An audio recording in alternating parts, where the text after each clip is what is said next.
તો આજે સવારમાં હું અને વિપુલભાઈ બંને સૌરાષ્ટ્ર યુનિવર્સિટીના ગ્રાઉન્ડમાં આવી ગયા હતા.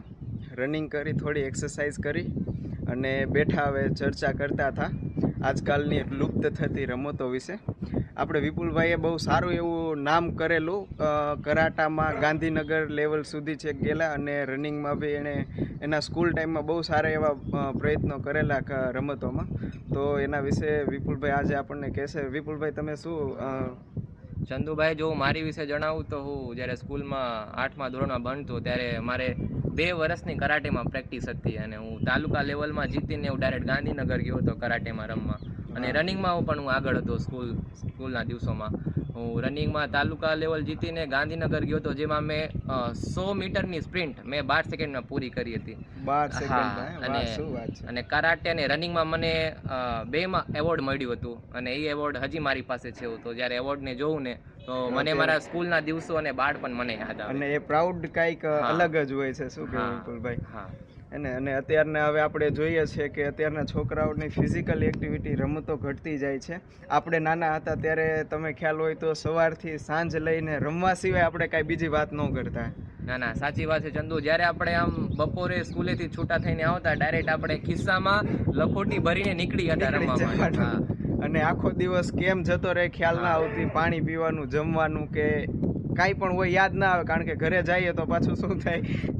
અને ચંદુભાઈ, જ્યારે સાંજ પડતી ને ત્યારે બધા છોકરાઓ ભેગા થઈને શેરીમાં ક્રિકેટ રમવા માટે નીકળી જતા હતા અને સતત રમ્યા જ રાખતા ક્રિકેટ. અને આપણે જ્યારે થાક પણ લાગતી, તરસ લાગતી, ત્યારે આપણે પાછા ઘરે પણ નથી જતા હતા, કારણ કે અમને એટલી ખબર હતી કે જો અમે ઘરે પાછા જઈએ ને તો ઘરના બધા રોકી લે, પછી પાછા રમવા માટે જવા નહીં દે આપણને. એટલા માટે પાણી પીવાનું એવું બધું ભૂલાઈ જતું. બરોબર ને? અને ચંદુભાઈ, અમે છે ને આમ અલગ અલગ જાતના રમત રમતા. દાખલા તરીકે સંતા કુકડી, કબડ્ડી, આંબલી પીપળી, ખોખો, ભમરડો. ટાઈમ પ્રમાણેની અલગ અલગ રમત. તમે કીધું સવારની રમત અલગ, સાંજની રમત અલગ, પછી ચોમાસાની રમત અલગ. હે ને? હવે એવા બધા રમત છે ને હવે ધીમે ધીમે લુપ્ત થતી જાય છે. હવેના છોકરાઓને એ જૂને રમત વિશે કાંઈ પણ ખબર નથી એ લોકોને. વિપુલભાઈ, પાછળનું લીમડાનું ઝાડ જોઈને તમને કઈ રમત યાદ આવે છે? અરે, મને છે ને બાળપણની આમ ઝાડવાદાની રમત મને યાદ આવે. એમાં એવું થતું કે 10 જણા રમતમાં હોય ને તો 9 જણાને ઝાડવા ઉપર ચડી જવાનું અને એક ભાઈને નીચે ઊભો રહેવાનો, પકડવા જવાના બધાને. અને જે ભાઈ નીચે ઊભા હોય ને એને ઝાડવા ઉપર ચડીને જેટલા બધા હોય એને પકડવાનું. એ જૂની રમત છે કે જે હવેના છોકરાઓને ખબર પણ નહીં હોય. અને અમે નાના હતા ત્યારે તો કેટલી ઝાડવાદા છે, ખોખો, કબડ્ડી, ગણવા બેસો એટલી રમતો રમતા. અને અત્યારના છોકરાઓ ફિઝિકલ રમતો નથી રમતા. હવે ચંદુ કેવું થઈ ગયું છે કે આજના હવે જે છોકરાઓ છે ને આખો દિવસ મોબાઈલમાં જ બિઝી હોય, ખાસ કરીને સોશિયલ મીડિયા, ઇન્સ્ટાગ્રામ, અને આખો દિવસ રીલ્સો જોતા હોય, જેના લીધે છે ને છોકરાઓમાં ચિંતા અને ડિપ્રેશન, સ્ટ્રેસ, અલગ અલગ જાતના માનસિક સ્ટ્રેસ વધતા જાય છે છોકરાઓમાં. ફિઝિકલ ઓવરઓલ ડેવલપમેન્ટ જે થવું જોઈએ ને એ અત્યારે જિંદગીમાં હવે કઈ રમત નામની વસ્તુ છે જ નથી. છોકરાઓ હવે ફ્રી ફાયર રમવા લાગ્યા રમતની જગ્યા. હા, બરોબર છે. અને બધી તમે કોઈ બી રમત લઈ લો, બધી મોબાઈલ દ્વારા જ છે. ફિઝિકલ એક્ટિવિટી અત્યારે છે જ નહીં. અને ફિઝિકલ એક્ટિવિટી દ્વારા ખરેખર માણસમાં કેટલું ઘડતર થતું હોય છે કે ભાઈ તમે કોઈ બી રમત રમો છો તો બધી રમતો તમને કાંઈક ને કાંઈક મતલબ તમારામાં ડેવલપમેન્ટ કરતી હોય છે. કબડ્ડી રમો છો તો તમારી ફિટનેસ વધે છે. પછી તમે ક્રિકેટ છે કે પછી ચેસ જેવી રમતો રમો તો તમારી મેન્ટલ ફિટનેસ વધે છે. અને એવી અત્યારે રમતો રમતા નથી લોકો. તો એના વિશે વિપુલભાઈ શું કહેશો તમારે? ના, તમારી વાત 100% સાચી છે ચંદુભાઈ. તમે જેવી રીતે કહ્યું કે આમ રમવાથી આપણી જે શારીરિક અને માનસિક બુદ્ધિનું બેયનું વિકાસ થાય અને એની જોડે જોડે આમ આપણને કાંઈ પણ પ્રકારનું રોગચાળો નહીં થાય. કારણ આપણે જોઈ શકતા હોઈએ કે હવેના જે છોકરાઓ છે ને રમત નથી રમતા, જેના લીધે એ લોકોમાં આમ નાનપણમાં ચશ્મા આવી જતું હોય અને સ્ટ્રેસ આવવા માંડે છે, વજન પણ એ લોકોનું વધતું જાય છે. સાચી વાત છે.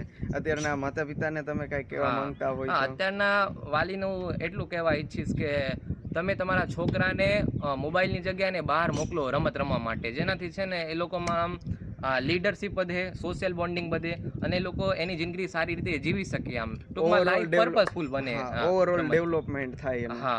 બરોબર ને? આવા ટાઈમે અમારા વિપુલભાઈ એક સરસ કવિતા એના જાતે લખી છે, એ સંભળાવશે વિપુલભાઈ. હા, તો મેં પોતે કવિતા લખી છે, હું સંભળાવવા માંગીશ કે આઉટ થયો મેદાનમાં શોર મચ્યો, આખો દિવસ ક્રિકેટ રમતા એ સમય ક્યાં પસાર થયો, સંતા કુકડીમાં મિત્ર ક્યાં છુપાઈ જાતો, શોધતા શોધતા હસતા હસતા પેટ દુખી જાતો, પકડમ પકડાઈમાં પવનની જેમ દોડ લગાવતા. પકડમ પકડાઈમાં પવનની જેમ દોડ લગાવતા. હા, પછી હાર કે જીત વગર આનંદ જ કમાતા, કે શેરીના મિત્રો હતા પરિવાર સમાન, એકબીજા વગર લાગતું ખાલી આખું મેદાન. વાહ ભાઈ વાહ. હા, આજે મોબાઈલે ચોરી લીધું એ બાળપણનું ગામ, આજે મોબાઈલે ચોરી લીધું એ બાળપણનું ગામ, હજી મગજમાં ગુંજે છે એ બાળપણનું રમતનું નામ, હજી એ ગુંજે છે મગજમાં બાળપણનું રમતનું નામ. વાહ ભાઈ વાહ, શું સરસ કવિતા લખી છે. સરસ મિત્રો, હવે તમને વિડીયો ગમ્યો હોય તો તમારી એક બાળપણની એક નાની એવી યાદ કોમેન્ટમાં લખજો અને ફિઝિકલ એક્ટિવિટી કરતા રહ્યો. બરોબર. શું વિપુલભાઈ તમારે લાસ્ટમાં કાંઈ કહેવું હોય તો?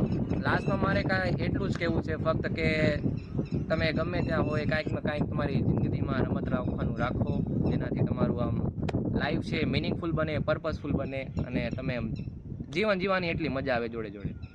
સરસ, સારું, ચાલો, ધન્યવાદ.